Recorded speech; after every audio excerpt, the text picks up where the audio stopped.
তোমরা কি জানো মানুষ মারা যাওয়ার পর তার আত্মার কি হয়? একদিন নবী করিম সাল্লাল্লাহু আলাইহি সাল্লামের একজন সাহাবী মারা গেলেন। রাসূল পাক সাল্লাল্লাহু আলাইহি সাল্লাম ওনার জানাজা পড়ালেন। তারপর একদল সাহাবী মৃতদেহ কবর দেওয়ার জন্য কবরস্থানে নিয়ে আসলেন। সবার সাথে আমাদের নবী করিম সাল্লাল্লাহু আলাইহি সাল্লাম হেঁটে হেঁটে আসলেন।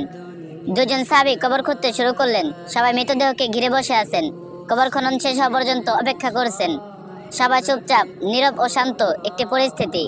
নবীজি গভীর মনোযোগ দিয়ে কবর খোঁড়া দেখছিলেন। একটিবার সবার দিকে তাকে জিজ্ঞেস করলেন, তোমরা কি জানো মানুষ মারা যাওয়ার পর তার আত্মার কি হয়? সবাই খুব আগ্রহ নিয়ে নবীজিকে বললেন, ইয়া রাসূলুল্লাহ সাল্লাল্লাহু আলাইহি সাল্লাম, আমাদেরকে বলুন। নবীজি সাল্লাল্লাহু আলাইহি সাল্লাম একটু চুপ করে থাকলেন। সবাই ওনার কাছে এসে ঘিরে বসলেন। মৃত্যুর পর আত্মার কি হয় এই তথ্য তাদের জানা ছিল না। আজ সেটা নবীজির মুখে শুনবেন। কত বড় সৌভাগ্য! শোনার জন্য সবাই অধিক আগ্রহে নবীজির কাছে এসে বসলেন। তিনি একবার কবরের দিকে তাকে মাথাটা তুলে আকাশের দিকে তাকালেন। তারপর তিনি গল্পের মতো করে বলতে শুরু করলেন, শুনো, যখন মানুষ একেবারে মৃত্যুর শয্যায়, তখন সে মৃত্যুর ফেরেশতাকে দেখে ভয় পায়।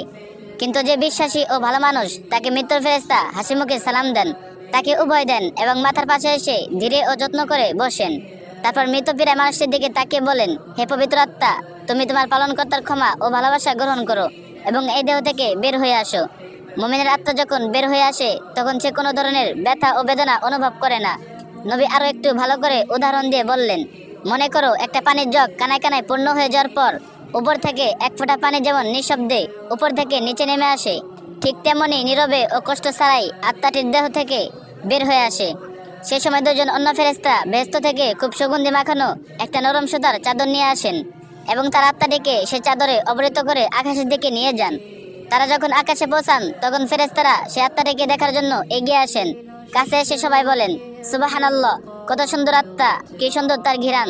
তারপর সবাই জানতে চান, এই আত্মাটি কার?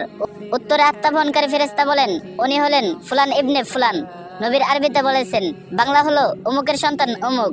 বাকি ফেরেশতা তখন আত্মাটিকে সালাম দেয়। তারপর আবার জিজ্ঞেস করে, উনি কি করেছেন? ওনার আত্মা এত সুঘ্রাণ কেন?